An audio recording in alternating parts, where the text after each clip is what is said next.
ஓம் ஸ்ரீ குருபியோ நமக. ஓம் ஸ்ரீ மகா பெரியவா சரணம். ஜூன் 4 நாளைய தினம் செவ்வாய்க்கிழமை பிரதோஷம். 3 தேங்காய் மஞ்சள் கயிறை வச்சு இதை மறக்காம பண்ணுங்க. உங்க குடும்பத்துக்கே நல்லது நடக்கும். எம்பெருமான் ஈசனோட அருளை பெறுவதற்கு பிரதோஷ நேர வழிபாடு நமக்கு கை கொடுக்கும். நாளைய தினம் ஜூன் 4ஆம் தேதி செவ்வாய்க்கிழமை பிரதோஷம் வர்றது கூடுதல் சிறப்பு. நாளைய தினம் எப்படி சிவபெருமான வழிபட்டா நம்மளோட கடன் பிரச்சனை தீர்த்துக்க முடியும், அந்த கடன் பிரச்சனை வெளில வர்றதற்கு செவ்வாய்க்கிழமை பிரதோஷத்தை எப்படி வழிபாடு செய்யணும் அப்படிங்கிற மாதிரி இப்போ பார்க்கலாம். நாளைய தினம் கண்டிப்பாக நீங்கள் சிவாலயத்துக்கு போகணும். உங்கள் வீட்டில் பூஜை பண்ணுறது, விளக்கேற்றுறது, சிவபெருமானுக்கு வழிபாடு செய்து நைவேத்தியம் செய்து ஒரு பக்கம் இருந்தாலும் கட்டாயம் நாளைய தினம் சிவாலயத்துக்கு போயிட்டு நந்தி தேவரையும் சிவபெருமானையும் நீங்கள் வணங்கணும். முடிஞ்சால் அபிஷேகத்துக்கு சம்மந்தப்பட்ட பொருட்களை நீங்கள் கையில் வாங்கி கொடுக்கலாம். அது உங்களோட தனிப்பட்ட விருப்பம். பிரதோஷ நேரத்தில் சிவன் கோவிலில் கூட்டமாக தான் இருக்கும். கூட்டத்தில் அடித்து பிடிச்சி எப்படியாவது சிவபெருமானை பார்த்தணும் அப்படிங்கிற மாதிரி எல்லாரையும் தள்ளி விட்டு முன்னாடி போகிறத விட பொறுமையாக நிதானமாக இருந்து பிரதோஷ நேரம் முடிஞ்சாலும் அதுக்கப்புறம் பொறுமையாக சிவபெருமானை பார்த்துட்டு வர்றது சிறப்பு தான். சிவபெருமானோட சன்னிதானத்துக்குள்ளே நீங்கள் நுழைஞ்சிட்டாலே நீங்கள் சிவபெருமானை பார்க்க வேணாம், அந்த சிவபெருமான் உங்களை பார்த்துடுவார். கோவிலில் ரொம்ப கூட்டமாக இருக்கா, அபிஷேகம் சரியாக பார்க்க முடியலையா, பரவாயில்ல, கூட்டம் இல்லாத அமைதியாக இருக்கக்கூடிய இடத்துல போய்ட்டு உட்காந்துருங்க.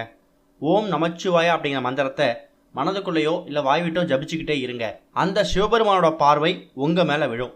அது கூட இப்போ நம்ம சொல்லக்கூடிய இந்த ஒரு பரிகாரத்தை நீங்கள் பிரதோஷத்தன்னைக்கு கோவிலில் செய்யணும். பொதுவாகவே பிரதோஷ நேரம் அப்படிங்கிறது சிவன் வழிபாடு. நாளைக்கு செவ்வாய்க்கிழமை முருகர் வழிபாடும் உகந்தது.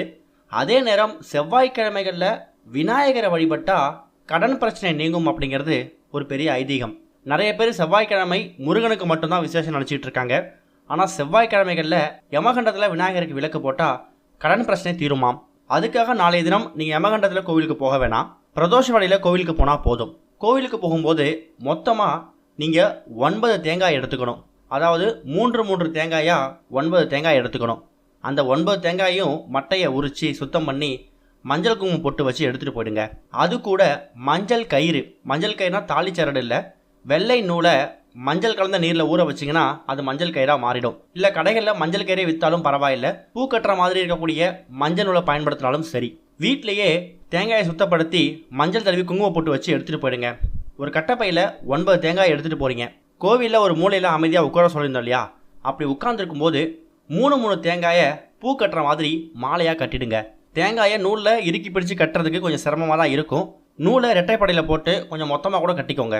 3 தேங்காயாக 3 மாலை தயார் பண்ண வச்சுருப்பீங்க. 9 தேங்காய் எடுத்துகிட்டு போயிட்டு அதை சிவபெருமானு கழுத்தில் ஒரு மாலையாகவும், விநாயகர் கழுத்தில் ஒரு மாலையாகவும், முருகர் கழுத்தில் ஒரு மாலையாகவும் போட சொல்லுங்கள். கூட்டமாக இருக்கிற நேரத்தில் போட சொல்லணும் கூட கிடையாது.